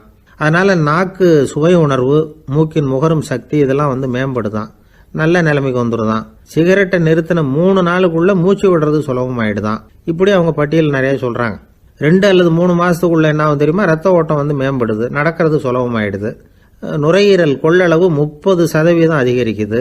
1லிருந்து 9 மாசத்துக்குள்ள சுவாச குறைபாடுகள் நீங்குது. நுரையீரலில் இருக்கக்கூடிய இந்த அசுத்தம் வடிகட்டும் திசுக்கள் சரியா வேலை செய்ய ஆரம்பிச்சிருது. 1 வருஷத்துக்குள்ள இந்த இதய அழுத்த நோய்க்கான வாய்ப்பு பாதியா குறைஞ்சிருது. இந்த சிகரெட்டை நிறுத்தின 5 வருஷத்துக்குள்ள ஒரு நாளைக்கு 1 பாக்கெட் சிகரெட் பிடிக்கிறவர்களில் நுரையீரல் புற்றுநோயினால சாகிறவர்கள் எண்ணிக்கை பாதியா குறைஞ்சிருது. புற்றுநோய் செல்கள் சீரமைக்கப்படுது. ஆக ஒருத்தர் புகைக்கிறத விட்டுணும்னு தீர்மானம் பண்ணி தன் கையில் இருக்கிற சிகரெட்டை இதுதான் கடைசின்னு சொல்லி தூக்கி எறிஞ்சுட்டா அதுக்கப்புறம் படிப்படியாக இவ்வளவு நன்மைகளும் மாற்றங்களும் ஏற்படுறதாக இந்த அமெரிக்கன் கேன்சர் சொசைட்டி தெரிவிச்சிருக்குது. அதனால புகைப்பழக்கம் உள்ளவங்க இதெல்லாம் கொஞ்சம் யோசிச்சு பார்த்து அந்த பழக்கத்தை விட்டு விடுறது ரொம்ப நல்லது. ஆனால் அதையெல்லாம் நாம் சொன்னால் யாரு கேட்குறாங்க? என்னுடைய நண்பர் ஒருத்தர் புகைப்பழக்கம் உள்ளவர், அவர் என்கிட்ட சொன்னார், சார், சிகரெட் பிடிக்கிற பழக்கத்தை விட்டு விடுறது என்னை பொறுத்த வரைக்கும் ஒன்றும் பெரிய கஷ்டமான செயல் இல்லை, அது ரொம்ப சுலபம் அப்படின்னார். எப்படி சொல்றீங்கன்னு கேட்டேன். நான் ஏற்கனவே 20 தடவை அந்த பழக்கத்தை விட்டுருக்கேன் சார் அப்படின்னார் ரொம்ப பெருமையா. ஒரு குழந்தை பிறந்துதான் ஒரு வீட்டில். அந்த குழந்தைக்கு என்ன பேர் வைக்கிறதுங்கிறது ஒரு தகராறு. இந்த குழந்தைக்கு என்ன பேர் வைக்கிறதுங்கிறதுல தகராறு வந்துடுது. யார்? கணவனுக்கும் மனைவிக்கும். அவன் என்ன சொல்கிறான், எங்கள் அப்பா பேரை தான் வைக்கணுங்கிறான் அவன். இந்த அம்மா என்ன சொல்லுது, இல்லை எங்கள் அப்பா பேரை தான் வைக்கணும் அப்படிங்குது. காலையிலேருந்து சண்டை, தகராறு. எதிர்த்த வீட்டுக்காரன் பார்த்தான், இது என்ன காலையிலேருந்து எதிர்த்த வீட்டில் தகராறு நடக்குது, என்னென்னு போய் கேட்டிருக்கான். என்னம்மா உங்களுக்கு உள்ள தகராறு? காலையிலேருந்து பார்த்தேன் அப்படின்னா, ஒன்றும் இல்லைம்மா, எங்கள் குழந்தைக்கு பேர் வைக்கிறதுல எங்களுக்கு உள்ள ஒத்து போக முடியல. நான் எங்கள் அப்பா பேரை வைக்கணுங்கிறேன், அந்த அம்மா அவங்க அப்பா பேரை வைக்கணுங்குது. அதுதான் எங்களால் குடும்பத்தில் ஒரு நிம்மதி இல்லாமல் இருக்கிறோம், தகராறு பண்ணிகிட்ருக்கோம் அப்படின்னு நானா. அப்போ எதிர்த்த வீட்டுக்காரன் சொல்லியிருக்கான், எதிர்த்த வீட்டுக்காரன்னு நான் எதுக்கு இருக்கிறேன், நான் பஞ்சாயத்து பண்ணி வைக்கிறேன். உங்களுக்குள்ள என்ன இது பேர் தானே வைக்கணும், ஏன்ப்பா உங்கள் அப்பா பேர் என்ன அப்படின்னு அவனை கேட்டிருக்கான்.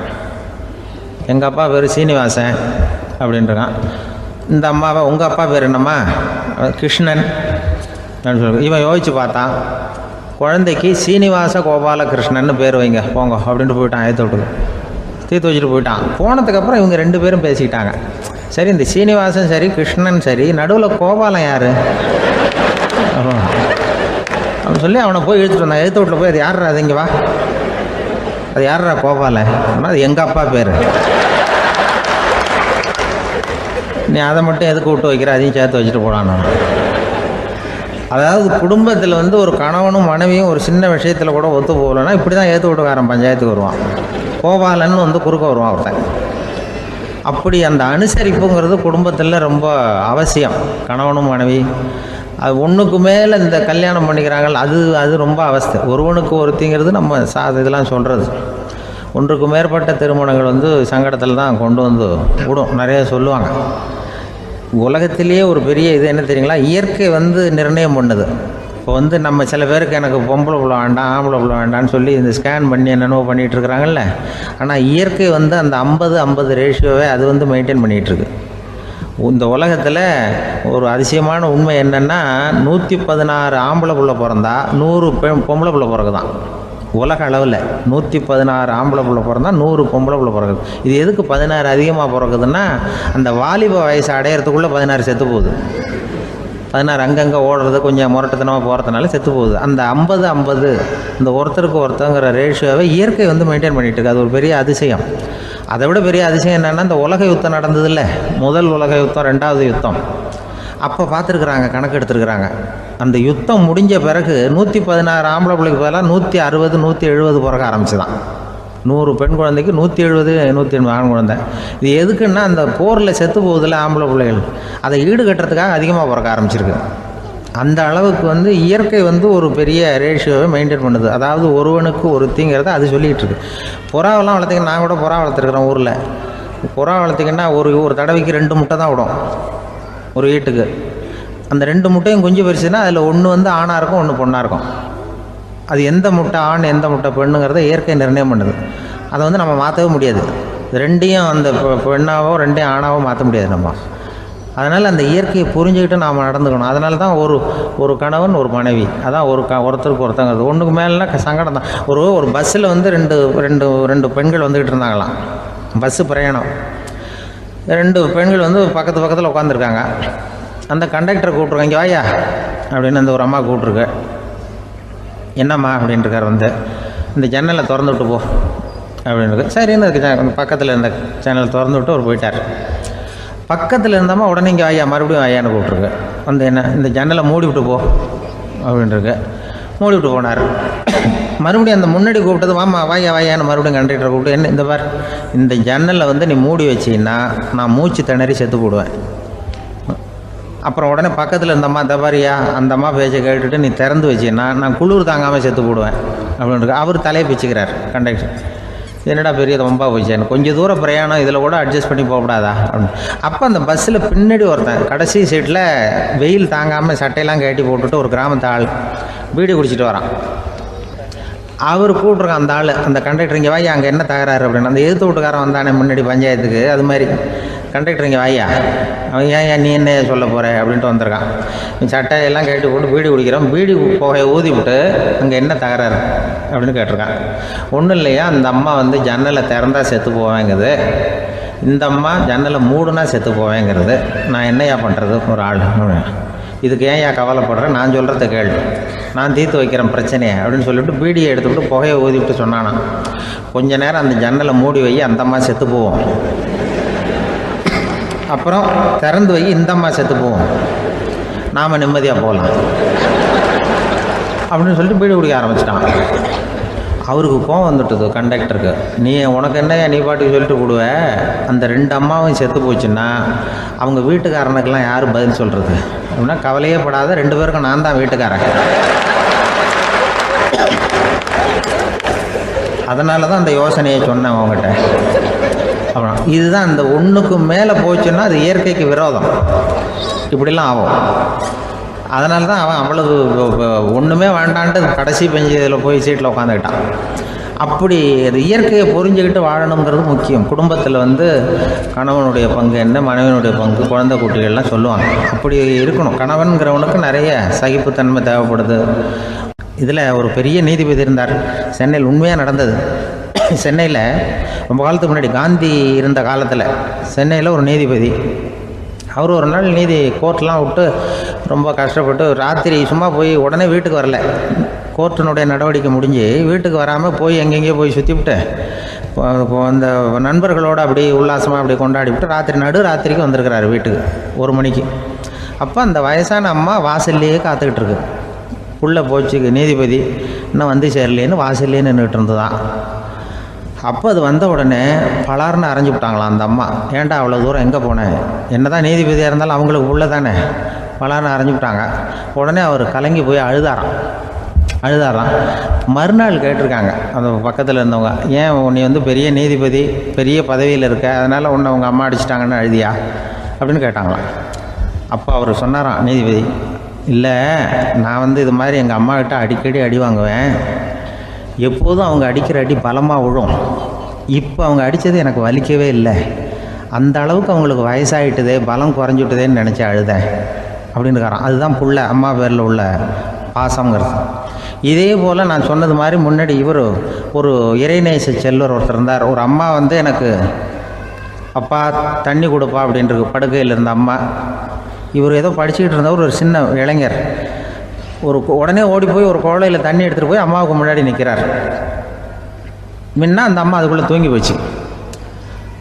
இவர் அந்த தண்ணியை வச்சுக்கிட்டு அவர் பாட்டு நிற்கிறார். விடிஞ்சு போச்சு. விடிகிற சமயத்தில் அந்த அம்மா முடிச்சு பார்க்குது, பையன் தண்ணியோட கையில் வச்சுட்டு நிற்கிறார்.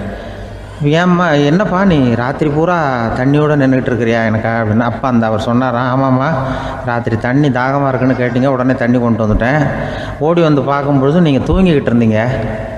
தூங்கிட்டு இருக்கும்பொழுது உங்களை எழுப்ப வேண்டாம், தூக்கத்தை கெடுக்க வேண்டாம்னு நான் நினச்சேன். அதனால் எழுப்பலை. தூக்கம் முழிக்கிற சமயத்தில் உடனே தாகமாக இருக்கும், தண்ணி குடிக்கணும்னு ஆசைப்படுவீங்க, அதனால் தண்ணியை பக்கத்துலேயே வச்சுட்டு நிற்கிறேன் அப்படின்னு அந்த இளைஞர் சொன்னாராம். அப்படியே கட்டி பிடிச்சிட்டு நீ பிற்காலத்தில் பெரிய அறிஞராக வருவேன்னு சொல்லி அந்த அம்மா வரணும்னு சொல்லி இறைவனை வேண்டாங்களாம். அவர் தான் இஸ்லாமிய மார்க்கத்தில், தீன் மார்க்கத்தில் பெரிய ஆளானது. அதாவது ஷர்புதீன் யாஹ்யான்னு ஒருத்தர், அவர் பெரிய இஸ்லாமிய பேரறிஞராக வந்தார். இப்படி அம்மா பேரில் பாசமாக உள்ளவங்கள்லாம் இருந்தாங்க நிறையா. அப்படி அந்த குடும்பத்தில் வந்து அந்த பாசம் நேசம் எவ்வளவு இருக்கோ அவ்வளவுக்கு அவர்கள் உயர்வார்கள்ங்கிறது தான் நம்முடைய பெரிய இதெல்லாம் பெரியவங்கள்லாம் சொல்லியிருக்கிறது அதுதான். அதனால தான் அந்த கணவனுடைய பங்கு என்ன, மனைவியினுடைய பங்கு என்ன, பிள்ளைகளுடைய பங்கு என்னங்கிறத பற்றி ரொம்ப விவரமாக சொல்கிறதுக்காக தான் அதை பற்றி நாம் சிந்திக்க வேண்டிய நேரம் இதுங்கிறதுனால தான். கணவனுக்கு வந்து இது வந்துடக்கூடாது, அதாவது கோபம் வரக்கூடாது, நிதானம் வேணும் அப்படின்லாம் சொல்லுவாங்க. நிதானம், கணவன் வந்து கோபப்படக்கூடாதுமா. அதுக்கு நாங்கள் மனுஷனுக்கு சினம் தவிர்த்தல்னு பயிற்சியெல்லாம் கொடுக்குறாங்க. இப்போது மனுஷன் கோபப்படாமல் இருக்கணும், போகணும் வரணும்னு அதுக்கு சொல்லுவோம் நாங்கள். சும்மா கதை ரூபமாக சொல்கிறது. அங்கே வேதாத்திரி மகரிஷின்னு இருக்கார், அவர் இதில் வந்து சினம் தவிர்த்தல்னு பயிற்சியை கொடுப்பாங்க. குடும்ப தலைவர்கள் பெரியவங்கள்லாம் வந்து அந்த பயிற்சியை எடுத்துக்கணும். என்ன கூப்பிட்டாங்க ஒரு தரம், சினம் தவிர்த்தல்னு ஒரு பயிற்சி கொடுக்குறோம், அதில் நீ வந்து பேசுன்னாங்க. நான் சொன்னேன், நான் பயிற்சிக்கு வேணா வரேன், என்னை பேச வேண்டாம் சார், நான் வந்து பயிற்சி கற்றுக்கிறேன்னு. இல்லை நீ அதெல்லாம் பயிற்சி நாங்கள் கொடுக்குறோம், நீ உனக்கு என்ன தெரியுமோ சொல்லு, மனுஷன் கோவப்படாமல் இருக்கணும், அதுக்கு ஏதாவது வழி சொல்லிட்டு போ அப்படின்னு கூப்பிட்டாங்க. சரின்ட்டு போனேன். அங்கே போய் நான் சொன்னேன், இது மாதிரி எனக்கு தெரிஞ்சது ஒரு கதை மாதிரி சொன்னேன். மீனம்பாக்கம் ஏர்போர்ட், அங்கே ஜப்பானுக்கு போக வேண்டிய ஒரு பிரயாணி லக்கேஜோடு நிற்கிறார் நிறையா. இதை வாங்கி பிளேனில் ஏற்றக்கூடிய ஒரு தொழிலாளி அவர்கிட்ட ஒரு சண்டை போடுறார், அடிக்க போகிறார், திட்டுறாரு, கண்டாமலான்னு திட்டுறார். அவர் இதை ஒருத்தர் பார்த்துக்கிட்டே இருக்கார். அந்த சினம் தவிர்த்தல் பயிற்சி கொடுக்குற பேராசிரியர் ஒருத்தர் பார்த்துக்கிட்டே இருக்கார். இது எப்படி இவன் இந்த ஆள் அவ்வளவு கோபமாக அடிக்க போகிறான், திட்டுறான் அந்த பெரிய மனுஷன், இவர் பதிலுக்கு அவர் திட்டவே இல்லையே. அந்த தொழிலாளி சிரிச்சுக்கிட்டே சரி சார் அப்படின்னுட்டே இருக்கான். இவர் லக்கேஜை வாங்கி பிளேனில் ஏற்றுற தொழிலாளி இப்போ கண்ணாவனா அடிக்க போகிறான், திட்டுறான், முகம் செவந்து போச்சு. இவருக்கு என்ன ஆச்சரியம்னா, இந்த ஆள் இவ்வளவு கோவப்படுறான், அதை வாங்கி அந்த தொழிலாளி கொஞ்சம் கூட முகத்தில் கோபமே படலையே, சிரித்த முகத்தோடு இருக்கானே, இவன் வந்து நமக்கு பயிற்சி வகுப்பு எடுக்கலாம் போல இருக்க அப்படின்னு இவர் நினச்சிட்டார். ரொம்ப நேரம் அவர் கத்திக்கிட்டு இருந்தார். சரி சார்ன்ட்டு அதை வாங்கிட்டு அவர் போயிட்டார். போனதுக்கப்புறம் அவர் இந்த ஆள் அப்புறம் பிளேன் வந்தது, ஏறி அவர் போயிட்டார், ஜப்பானுக்கு போயிட்டார். அதுக்கப்புறம் இந்த சினம் தவிர்த்தல் பேராசிரியர் ஓடி போய் அந்த தொழிலாளியை பிடிச்சி கொண்டு வந்தார். இந்த பாருப்பா, நான் வந்து காலையிலேருந்து பார்த்துக்கிட்டு இருக்கேன், அந்த ஆள் உன்னை அடிக்க வந்தான், திட்ட வந்தான், இவ்வளவு கோவப்படுறான், உனக்கு பதிலுக்கு நீ கோவமே படலையே, உனக்கு கோவமே வராதா, அது எப்படி நீ சினம் தவிர்க்கிறது, எப்படி உனக்கு கோவமே வரலையா அப்படின்னு கேட்டிருக்கார். அப்போ அந்த தொழிலாளி சொன்னாரா, அப்படி இல்லை சார், மனுஷன்னு பிறந்தால் கோவம் படாமல் இருக்க முடியாது, எல்லாருக்கும் கோவம் வரும், அது அவங்கவுங்க வழியில் டீல் பண்ணுவாங்க, நான் அதை என் வழியில் டீல் பண்ணேன், அவ்வளோதான். அப்போ அவர் திட்டும் பொழுது உனக்கு கோபம் வந்தது தானே? வந்தது சார். அப்போ அது எப்படி டீல் பண்ணேன்னு கேட்டிருக்காரு. அப்போ இவன் சொன்னான், ஒன்றும் இல்லை சார், அந்த பிரயாணி வந்து இப்போ ஜப்பானுக்கு போயிட்டுருக்கார், அவர் லக்கேஜெலாம் அமெரிக்கா போயிட்டுருக்கு.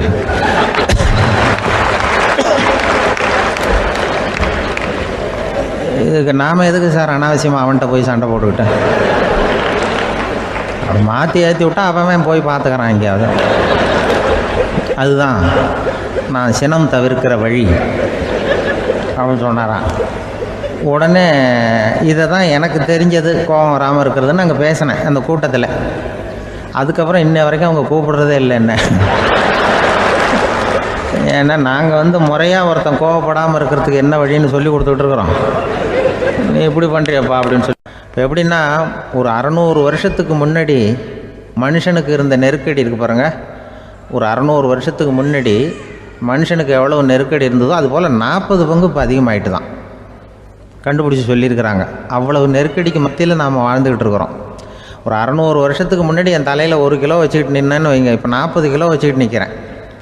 அப்படி ஒவ்வொரு மனுஷனுக்கும் வாழ்க்கையில் நெருக்கடி அதிகமாக போச்சு. இப்போ இந்த நெருக்கடியில் முன்னாடிலாம் யாரோ ஒருத்தர் தான் தியானம் பண்ணுவாங்க. தியானம்னா ஒருத்தர் 2 பேர் காட்டுக்கு போய் தியானம் பண்ணிகிட்டு இருப்பாங்க 600 வருஷத்துக்கு முன்னாடி. இப்போ வீட்டுக்கு வீடு தியானம் நடக்குது. ஏன்னா அந்தளவுக்கு வாழ்க்கையில் ஒரு நிம்மதி வேணும் அப்படின்னு சொல்லி பண்ணிட்டாங்க.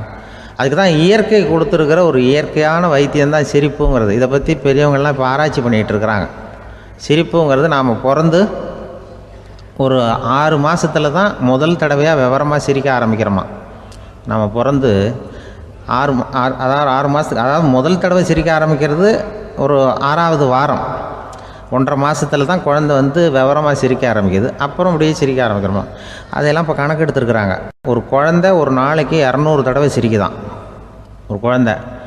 பெரியவங்கள்லாம் 15 தடவை சிரிக்கிறாங்களாம். 200 தடவை சிரிச்சுக்கிட்டு இருந்த நாம் அப்படியே குறைஞ்சி 15 ஆகிட்டு. அதனால தான் இருதய நோயெல்லாம் வருது, ஹார்ட் அட்டாக்லாம் வருதுன்னு கண்டுபிடிச்சிருக்கிறாங்க. 200 சிரிப்புக்கு வந்து அது வந்து இயல்புத்தன்மை, மனுஷனுடைய இயல்புத்தன்மை சிரிக்கிறது. அதுக்கு ஜோக்கே தேவைப்படாது. ஆனால் இப்போ காலங்காலமாக நாம் என்ன போதிக்கப்பட்டு வந்திருக்கிறோம்னா, சிரிப்புங்கிறது ஒரு பாவமான செயல். ஒரு முதலாளிக்கு முன்னாடி தொழிலாளி சிரித்தா மரியாதை குறைச்சல், ஒரு கணவனுக்கு முன்னாடி மனைவி சிரித்தா மரியாதை குறைச்சல், அது மாதிரி ஒரு வாத்தியாருக்கு முன்னாடி பையன் சிரித்தா மரியாதை குறைச்சல், ஒரு ஆஃபீஸருக்கு முன்னாடி பியூனு சிரித்தா மரியாதை குறைச்சல், இப்படின்னு சொல்லி சிரிப்புங்கிறது ஏதோ மரியாதை குறைவான செயல்னு காலங்காலமாக நாம் போதிக்கப்பட்டு வந்திருக்கிறோம். இப்போ மரபு ரீதியாகவே அந்த சிரிப்பு வந்து நம்மகிட்ட சிறைப்பட்டுருக்கு தான், அடங்கி போச்சு. அந்த சிறைப்பட்டிருக்கிற சிரிப்பை வெளியில் கொண்டு வர்றதுக்கு தான் ஜோக்குன்னு ஒரு சாவியை போட வேண்டியிருக்கு. வேறு இந்த ஜோக்குக்கும் சிரிப்புக்கும் சம்மந்தம் இல்லை. அதை ஏற்கனவே இருக்கிறத வெளில கொண்டு வரதுக்கு ஒரு சாவி மாதிரி உபயோகப்படுதுன்னு இப்போ அதை பற்றி ஆராய்ச்சி பண்ணுறவங்களாம் சொல்கிறாங்க. ஏன்னா சிரிப்புக்கு ஜோக்கு தேவைப்படாது. இப்போ ஒரு குழந்தை தொட்டிலில் படுத்துருக்குன்னு வைங்களேன், குழந்தை தொட்டிலில் இருக்குது, அது முகத்துக்கிட்ட போய் ஒரு கிளுகிழுப்பை ஆட்டுங்க சிரிக்கும். அந்த கிளுகிழுப்பை சத்தமே சிரிக்க வைக்கிறதுல அதுதான் மனுஷனுடைய இயல்புத்தன்மை. அது என்ன ஜோக்காது? சத்தம். ஒரு கிளுகிழுப்பையை கொண்டு போய் குழந்தை முகத்துக்கிட்ட ஆட்டினா சிரிக்குதே, அதுதான் இயல்புத்தன்மை. அதே கிளுகிழுப்பை ஒரு தாத்தா மூஞ்சிக்கிட்ட ஆட்டுங்க, கோவம் வந்துடும், அடிக்க வருவார். என்னடா விளையாட்டு இது அப்படிமாரு. ஏன்னா அவர் சிரிச்சுக்கிட்டு இருந்தவர், அப்படி இருந்தவர் ஒரு காலத்தில். ஒரு கிளுகிழுப்பைக்கு சிரித்தவர் ஒரு காலத்தில் இப்போ கோவப்படுறாருன்னா அந்த அளவுக்கு நம்ம மாறி போயிட்டே வந்துக்கிட்டு இருக்கிறோம். அதனால் வந்து அந்த இயல்புத்தன்மை மாறாமல் இருக்கணுங்கிறது ரொம்ப முக்கியம். அதுக்காக எல்லோரையும் குழந்தையாக்க முடியாது. மனுஷன் வந்து எல்லோரும் இனிமேல் வந்து வயசுங்கிறது கூட ஆகிட்டே தான் இருக்கும். அதுக்காக குறைச்சிக்கிட்டே போக முடியாது. அதுக்கு யாராவது மருந்து கண்டுபிடிச்சா தான் உண்டு. ஆனால் ஒருத்தர் மருந்து கண்டுபிடிச்சாராம், சொல்லுவாங்க. ஒரு டாக்டர் வந்து ஒரு மாத்திரை கண்டுபிடிச்சாராம். ஒரு மாத்திரை சாப்பிட்டா ஒரு வயசு குறையும், ஒரு மாத்திரை சாப்பிட்டா ஒரு வயசு குறையும் அப்படின்னு ஒரு மாத்திரையை கண்டுபிடிச்சிருக்காரு. ஒரு பாட்டி அம்மா, 90 வயசு பாட்டி, அது போயிருக்கு. அதே டாக்டர்கிட்ட போய், ஐயா எனக்கு ஒரு பாட்டில் மாத்திரை கொடுங்க, இந்த வயசு குறையிற மாத்திரை அப்படின்றது. அவர் ஒரு பாட்டில் கொடுத்தார் மாத்திரை. பாரும்மா பாட்டியம்மா, ஒரு மாத்திரை சாப்பிட்டா ஒரு வயசு குறையும், எடுத்துகிட்டு போகணும்னு கொடுத்துருக்காரு டாக்டர். இந்த 90 வயசு பாட்டி எடுத்துகிட்டு வீட்டுக்கு வந்துட்டு மறுநாள் அதே டாக்டர்கிட்ட போயிருக்கு. 30 வயசு பொண்ணாக போச்சான். 30 வயசு பொண்ணாக மாறி அதே டாக்டர்கிட்ட போயிருக்கு. இடுப்பில் ஒரு கை குழந்தை, அது சட்டை கிட்ட போடாமல் கட்டவரில் வாயில் வச்சுட்டு உட்காந்துருக்கு. நேராக டாக்டர்கிட்ட போய், டாக்டர் நேற்று வந்தேன், ஏதோ ஒரு மாத்திரை சாப்பிட்டா ஒரு வயசு குறையுன்னீங்க, நான் ஏதோ ஒரு ஆர்வத்தில் ஒரு 30-40 மாத்திரை சாப்பிட்டேன், இப்படி ஆகிட்டேன் அப்படின்னு. இப்போ டாக்டர் சொல்லியிருக்காரு, இதுக்கு ஏமா வருத்தப்படுற, எல்லோரும் வந்து வயசு குறையணும்னு தான் நினைக்கிறாங்க, உனக்கு வயசு குறைஞ்சிட்டுது, நீ சந்தோஷப்படு, இதுக்கே மறுபடியும் என்னகிட்ட வந்திருக்கிற அப்படின்னாரான் டாக்டர். அப்போ அந்த அம்மா சொல்லித்தான், என்னை பற்றி பரவாயில்ல டாக்டர், என் இடுப்பில் பாருங்கள் கை குழந்தை, இது சட்டை போடாமல் உட்காந்துருக்கு, கட்டவரில் வேலை வச்சுட்டு உட்காந்துருக்கு, இது ரொம்ப ஆர்வத்தில் ஒரு 70 மாத்திரையை சாப்பிட்டு விட்டுது, இது என் வீட்டுக்காரரு. இவர் இடுப்பை விட்டு கீழே இறங்க மாட்டேங்கிறாரு. நான் எதையாவது கொடுத்து இனிமேதான் வயசை கூட்டி இறக்கி விடுவேன் டாக்டர் அப்படின்னு தான். அவர் ஏதோ நமக்கும் இதுக்கும் சம்மந்தம் இல்லைங்கிறது மாதிரி கட்டாரில் வச்சுட்டு அவர் பாட்டு உட்காந்துருக்கார். ஏதோ நமக்கு இந்த உலகமே இல்லை, நமக்கு சம்மந்தம் இல்லைங்கிற மாதிரி உட்காந்துருக்காரு. இப்படியே நான் தூக்கிட்டு எங்கே அலையிறது இது அப்படின்னு தான். அதனால் வயசை குறைக்கிறது இயற்கைக்கு விரோதமாக நாம் பண்ண முடியாது. ஆனால் இந்த இயல்பு தன்மை மாறாமல் வச்சுக்கலாம். குழந்தை மாதிரி மாற முடியாதே தவிர அந்த குழந்தை தன்மையோடு வாழறதுக்கு கற்றுக்கணும். அதுதான் வாழ்க்கையில் இன்பமாக வாழறதுக்கு வழி. குழந்தைத்தனமாக இருக்கக்கூடாது, குழந்தை தன்மையோடு இருக்கணும்னு சொல்லுவாங்க. குழந்தை தன்மைங்கிறது வேறு, குழந்தைத்தனம்ங்கிறது வேறு. அப்படி ஒரு மாத்திரை கண்டுபிடிச்சிட்டா இப்போ யாராவது ஒருத்தவங்க இடுப்பில் குழந்தைய தூக்கிட்டு போனால் போய் கேட்கணும், ஏம்மா இது ஏன் வீட்டுக்காரரா உன் குழந்தையா அப்படின்னு கேட்டு அதுக்கப்புறம் அவருக்கு வணக்கம் சொல்லணும். இப்படிலாம் ஆகிடும் நிலைமை. இயற்கையை நம்ம மாற்ற முடியாது. அதுக்கு தகுந்தாப்பில் தான் நாம் பண்ணணும். குழந்தை தன்மையோடு வாழறதுக்கு குடும்பத்தில் குழந்தை தன்மைங்கிறது எப்படின்னா, இப்போ சில பேருக்கு அந்த குழந்தைத்தன்மை உண்டு. ஒரு வீட்டில் ஒரு புள்ள படுத்துருக்கு, அம்மா எழுப்புறாங்க, காலேஜுக்கு நேரமாச்சு எழுந்திரிப்பா, காலேஜுக்கு நேரமாச்சு எழுந்திரிப்பா அப்படின்ற. அந்த அம்மா அந்த புள்ளை சொல்லியிருக்கு, ஐயோ எனக்கு காலேஜுக்கு போகிறதுக்கே பிடிக்கலம்மா, என்னை தொந்தரவு பண்ணாத, காலேஜுக்கு போகிறதுக்கு எனக்கு பிடிக்கல அப்படின்னு தான். அப்போ அந்த அம்மா சொல்லியிருக்கு, ஏன் உனக்கு காலேஜுக்கு போகிறதுக்கு பிடிக்கல, கல்லூரிக்கு போகிறதுக்கு, அதுக்கு 2 காரணம் சொல்லு அப்படின்னுருக்க. அப்போ அந்த புள்ளை சொல்லிச்சான், ஏன் பிடிக்கலன்னா கல்லூரியில் இருக்கிற வாத்தியாருக்கும் என்ன பிடிக்க மாட்டேங்குது, ஆசிரியர்களுக்கும். 2வது காரணம், கல்லூரியில் படிக்கிற மாணவர்களுக்கும் என்ன பிடிக்கல, அதனால் நான் காலேஜுக்கு போக மாட்டேன்ற குழந்தை இந்த புள்ளை சொல்லியிருக்கு. அம்மா அப்படிலாம் நீ இதுக்காக போகாமல் இருக்கக்கூடாது, நீ போய் தான் ஆகணும் அப்படின்னு பிடிவாதமாக அந்த அம்மா பிள்ளைய எழுப்புனாங்களாம். சரி, நான் எதுக்கு காலேஜ் போகணும்னு சொல்கிறேன், அதுக்கு நீ 2 காரணம் சொல்லு அப்படின்னு தான் அந்த புள்ளை. அப்போ அந்த அம்மா சொன்னாங்களாம், நீ ஏன் காலேஜுக்கு போகணும்னா, முதல் காரணம் உனக்கு வயசு 52, 2வது காரணம் நீ தான் பிரின்சிபால் அப்படின்னு தான். என்ன இருந்தாலும் அவங்க அம்மாவுக்கு அது புள்ள தானே. அதுதான் குழந்தைத்தன்மைங்கிறது. 52 வயசுலேயும் குழந்தைத்தன்மையோடு இருக்கார் பாருங்கள், அதுதான் அந்த குழந்தைத்தன்மையோடு வாழறது தான் வெற்றிக்கு வழின்னு சொல்லுவாங்க. ஒரு பெரிய கிராமம், அந்த கிராமத்தில் ஒரு பண்ணையார் வீடு, அதுதான் அந்த கிராமத்திலே பெரிய வீடு. ஒரு நாள் ஒரு திருடன் அந்த கிராமத்துக்கு வந்தான், சுற்றி பார்த்தான். அந்த பண்ணையார் வீடு கண்ணில் பட்டுது. இன்னைக்கு ராத்திரி இந்த வீட்டில் தான் நம்ம தொழில் ஆரம்பிக்கணும் அப்படின்னு சொல்லி அவன் முடிவு பண்ணிக்கிட்டான். ஏன்னா அதுதான் அந்த கிராமத்திலே கொஞ்சம் பெரிய வீடு, அங்கே தான் அவன் எதிர்பார்க்குறது ஏதாவது கிடைக்கும் அப்படிங்கிறது அவனுடைய முடிவு. நடு ராத்திரி அவன் மெதுவாக சுவரேறி குதித்து அந்த பெரிய வீட்டுக்குள்ளே புகுந்தான். அங்கே போய் பார்த்தா முக்கியமான இடங்கள்ல எல்லாம் காவலுக்கு ஆள் நின்றுட்டு இருக்கிறாங்க ராத்திரி நேரத்தில். சரி, இந்த வீட்டில் நம்மால் திருட முடியாது அப்படின்னு முடிவு பண்ணிட்டு மெதுவாக வந்த வழியிலேயே திரும்பி வந்தான். அந்த சமயத்தில் காலில் ஏதோ தட்டுப்பட்டுது. என்னது அப்படின்னு சொல்லி குனிஞ்சு பார்த்தா அங்கே ஒரு பெரிய வெங்காய மூட்டை அடுக்கி வச்சிருக்கிறாங்க. சரி, வந்ததுக்கு வெறுங்கையோடு திரும்ப வேண்டாமே அப்படின்னு சொல்லி கையில் இருந்த ஒரு பெரிய பை நிறைய அதை அள்ளி போட்டுக்கிட்டான். வெங்காயத்தை போட்டுக்கிட்டு புறப்படுற சமயத்தில் கப்புன்னு கழுத்தில் ஒரு கை விழுந்தது. ஆள் மாட்டிக்கிட்டான். அதாவது காவலாளிகள் அவனை பிடிச்சி வச்சுக்கிட்டாங்க. மறுநாள் காலையில் அந்த திருடனை பண்ணையார் முன்னாடி கொண்டுட்டு போய் நிறுத்தினாங்க. ஐயா, இந்த ஆள் ராத்திரி நம்ம வீட்டில் திருடுறதுக்காக வந்தான், வெங்காயத்தை அள்ளிட்டு புறப்படுறப்போ மாட்டிக்கிட்டான் அப்படின்னாங்க. அவர் பார்த்தார், என்னப்பா இவங்க சொல்கிறது உண்மைதானான்னு கேட்டார். ஆமான்னு ஒத்துக்கிட்டான் அந்த ஆள். பண்ணையார் அதுக்கப்புறம் கொஞ்சம் யோசனை பண்ணார். அப்புறமா தீர்ப்பு வழங்கினார். இதை பார்ப்பா, நீ இங்கே திருட வந்தது குற்றம், அதுக்காக நீ 100 ரூபாய் அபராதம் செலுத்தணும், அல்லது 100 கசையடிகள் வாங்கணும்.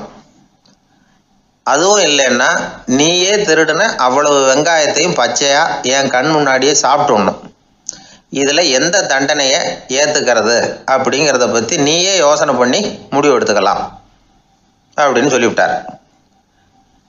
அதாவது இவனே முடிவு பண்ணிக்க வேண்டியது, 100 ரூபா பணம் கட்டுறியா, இல்லது சாட்டை அடி வாங்குறியா, அல்லது வெங்காயத்தை சாப்பிட்றியா, இதுதான் அவர் கொடுத்தது, நீயே முடிவு பண்ணி சொல்லுன்னு விட்டார். திருடன் கொஞ்சம் நேரம் யோசனை பண்ணி பார்த்தான். அவனுக்கு இருக்கிறதுலே ரொம்ப சுலபமாக தெரிஞ்சது இந்த வெங்காயத்தையே சாப்பிட்டுட்றேன்ட்டான். ஐயா நான் இந்த வெங்காயத்தையே சாப்பிட்டுட்றேன், அதுதான் எனக்கு கொஞ்சம் சுலபமாக தெரியுதுன்னா சரின்னு விட்டார் பண்ணையார். அப்படியே எல்லாத்தையும் கொண்டு கொட்டினாங்க. ஒவ்வொன்றா எடுத்து சாப்பிட ஆரம்பித்தான். கொஞ்ச நேரம் சுவாரஸ்யமாக சாப்பிட்டான். அதுக்கப்புறம் வாய் எரிய ஆரம்பிச்சுட்டுது. கண்ணு ரெண்டும் செவந்து போச்சு. கண்ணில் இருந்து தார தாரையாக கண்ணீர் வழிய ஆரம்பிச்சுட்டுது. ஒரே எரிச்சல். அவனால் தாக்கு பிடிக்க முடியல. வெங்காயம் பாதி கூட தீரல. பார்த்தான், சரி இது நமக்கு சரிப்பட்டு வராது அப்படின்னு முடிவு பண்ணிட்டான். ஐயா என்னை மன்னிச்சுக்கோங்க, இது என்னால் முடியாது போல இருக்கு, பேசாமல் எனக்கு 100 சாட்டை அடியாக கொடுத்துருங்க அப்படின்னா. அவரும் சரின்னார். சாட்டை அடி விழ ஆரம்பிச்சிது. அதுவும் ஆரம்பத்தில் ஒரு மாதிரியாக இருந்தது. ஒரு 60 அடிகள் விழுற வரைக்கும் தாங்கினான். அதுக்கு மேலே அவனால் முடியல, தாக்கு பிடிக்க முடியல. ஐயா என்னை மன்னிச்சுக்கோங்க அப்படின்னு மறுபடியும் பண்ணையார் காலில் விழுந்தான். ஐயா இதுவும் எனக்கு சரிப்பட்டு வராது போல இருக்கு, பேசாமல் 100 ரூபா அபராதமே கட்டிவிட்றேன் அப்படின்னா.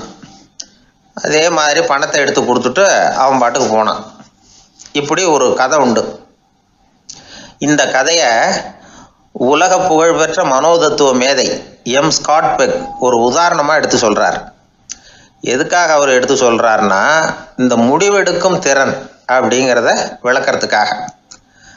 வாழ்க்கையில் முடிவெடுக்கிற திறன் நம்ம ஒவ்வொருத்தருக்கும் ரொம்ப அவசியம். எந்த சந்தர்ப்பத்தில் எப்படி முடிவெடுக்கிறோம் அப்படிங்கிறத வச்சு தான் நம்ம வாழ்க்கை அமையும்.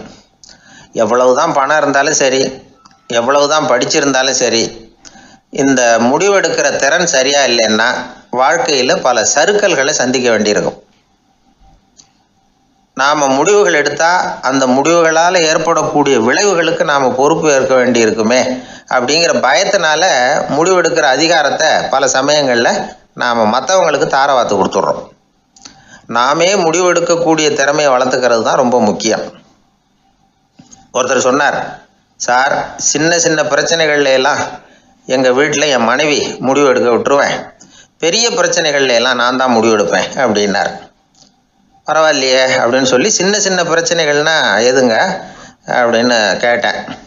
ஒன்றும் இல்லை, இந்த வீட்டு வருமானத்தை பெருக்கிறது எப்படி, வீட்டு செலவை சரி கட்டுறது எப்படி, வீட்டு செலவுக்கு வாங்கியிருக்கிற கடனை அடைக்கிறது எப்படி, இதெல்லாம் சின்ன சின்ன பிரச்சனைகள், என் மனைவிக்கிட்ட முடிவெடுக்கிற விஷயத்தை விட்டுருவேன்னார். பெரிய பிரச்சனை தான் நான் எடுத்துக்குவேன்னார். அப்படின்னா பெரிய பிரச்சனைன்னா எது சார் அப்படின்னு கேட்டேன்.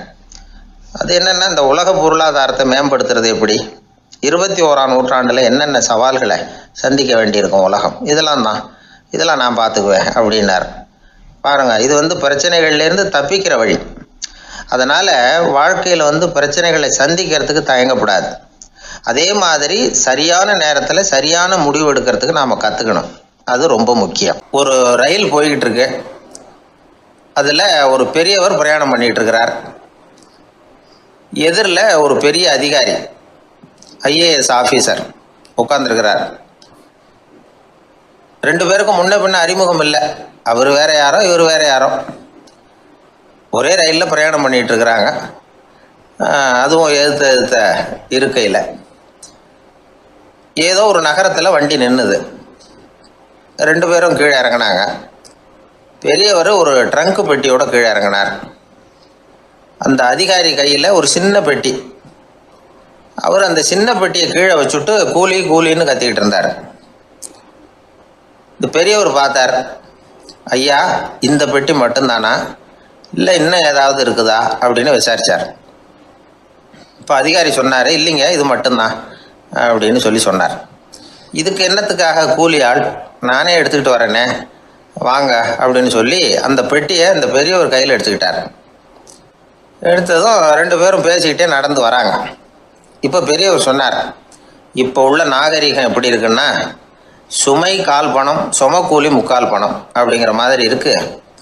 பணத்தை வீணாக்கிறதோட இது கௌரவம்னு வேற நினைக்கிறாங்க அப்படின்னார். அவர் சொல்கிறது சரிதான். 10 ரூபாய் மதிப்புள்ள ஒரு சுமையை 30 ரூபா கொடுத்து தூக்கிட்டு போவோம். நாமே அதை தூக்குனா நமக்கு கௌரவ குறைச்சல் அப்படின்னு நினைப்போம். இதுதான் நம்ம நிலைமை. ஆனால் அந்த பெரியவர் என்ன சொன்னார் தெரியுமா? நீங்கள் எங்கே போகணுமோ அது வரைக்கும் நானே இதை எடுத்துகிட்டு வரேன் அப்படின்னார். அந்த அதிகாரி பக்கத்தில் உள்ள ஒரு ஹோட்டல் வரைக்கும் போனார். பெரியவரும் அங்கே கொண்டுட்டு போய் பெட்டியை வச்சார். உடனே அந்த பெரிய அதிகாரி அவருக்கு பணம் கொடுக்கறதுக்காக பர்ஸை எடுத்தார். உடனே இவர், ஐயா, எனக்கு கூலி எதுவும் வேணாம், உங்களுக்கு சேவை செய்கிறது என்னுடைய கடமை. நான் இந்த சேவையை செய்தது பணத்துக்காக இல்லை, அன்புக்காக அப்படின்னு சொல்லிவிட்டார். அதுக்கப்புறம் அவர் நன்றின்னார். 2 பேரும் பிரிஞ்சுட்டாங்க. இது முடிஞ்சது. அன்னைக்கு சாயந்தரம் அங்கே ஒரு பெரிய கூட்டம் நடக்குது. இந்த அதிகாரியும் அந்த கூட்டத்துக்கு போகிறார். மக்கள் கூட்டம் ரொம்ப அதிகம். அதனால் இந்த அதிகாரியும் ஒரு ஓரமாக உட்காந்துக்கிட்டார். அப்புறம் கொஞ்ச நேரத்தில் இந்த முக்கிய விருந்தினர் பேசுகிறதுக்காக வரார் மேடைக்கு. மேடையில் இருந்த பெரியவங்கள்லாம் எழுந்திரிச்சு நின்று அவருக்கு மாலை போட்டு மரியாதை செய்கிறாங்க. எங்கேயோ ஒரு மூலையில் உட்காந்துருந்தார் அதிகாரி. அவர் இதை கவனித்தார். அவருக்கு ரொம்ப ஆச்சரியம், அதிர்ச்சி. ஏன்னா அங்கே பேச வந்த முக்கிய விருந்தினர் வேற யாரும் இல்லை, இன்னைக்கு காலையில் இவர் பெட்டியை தூக்கிட்டு வந்தார் பெரியவர், அவர் தான். சரி, அந்த பெரியவர் யார் தெரியுமா? அவர் தான் ஈஸ்வர சந்திர வித்யாசாகர். கூட்டம் முடிஞ்சது. அதிகாரி அவரை தேடி ஓடினார். அவர் கைகளை பிடிச்சிக்கிட்டார். ஐயா, என்னை மன்னிச்சுடுங்க அப்படின்னாரு. அப்புறம் சொன்னார், அகங்காரங்கிற கெட்ட புத்தி தான் உண்மையை கண்கள்ல இருந்து மறைக்குது. அகங்காரம் தான் மனுஷனை அழிக்குது. நீங்கள் ரொம்ப பெரிய மனிதர், இருந்தாலும் மனிதத்தன்மையோடு நடந்துக்கிறீங்க. இந்த அன்பு, தயவு, பொறுமை இதெல்லாம் இல்லைன்னா மனிதனாக இருக்கிறதுல என்ன பிரயோஜனம் அப்படின்னு சொல்லிவிட்டு அந்த அதிகாரி போனாராம். மனிதத்தன்மைன்னா என்ன அப்படிங்கிற கேள்விக்கு இந்த பெரியவர் ஒரு உதாரணம். இப்பெல்லாம் அப்படியா இருக்கிறாங்க? ஒரு பெரியவர் ஒரு பெட்டியை தூக்கிட்டு வந்துக்கிட்டு இருக்கிறார். ஒரு இளைஞன் ஓடி வந்தான். கொடுங்க சார், நான் தூக்கிட்டு வரேன்னா. கொடுத்தார். வாங்கி தலையில் வச்சுக்கிட்டான். அப்புறம் சொன்னான், அடுத்தவங்க சிரமப்படக்கூடாதுங்கிறது என்னுடைய கொள்கை அப்படின்னா. அது நல்லது தான்னார் அவர். கடைசியில் பெட்டியை கொடுத்தான். வாங்கிக்கிட்டு பர்ஸை திறந்தார் பணம் கொடுக்கறதுக்காக. வேணாங்க அப்படின்னு விட்டான் அந்த இளைஞன். ஏன்னார், நான் சொன்னேன் அடுத்தவங்க சிரமப்படக்கூடாதுங்கிறது என்னுடைய கொள்கைன்னு. அதனால் உங்களுக்கு சிரமம் கொடுக்கக்கூடாதுங்கிறதுக்காக வரும்பொழுது நானே உங்கள் பர்ஸை எடுத்து வேணுங்கிற பணத்தை எடுத்துக்கிட்டு திருப்பி உங்கள் பாக்கெட்லேயே போட்டுட்டேன் அப்படின்னா.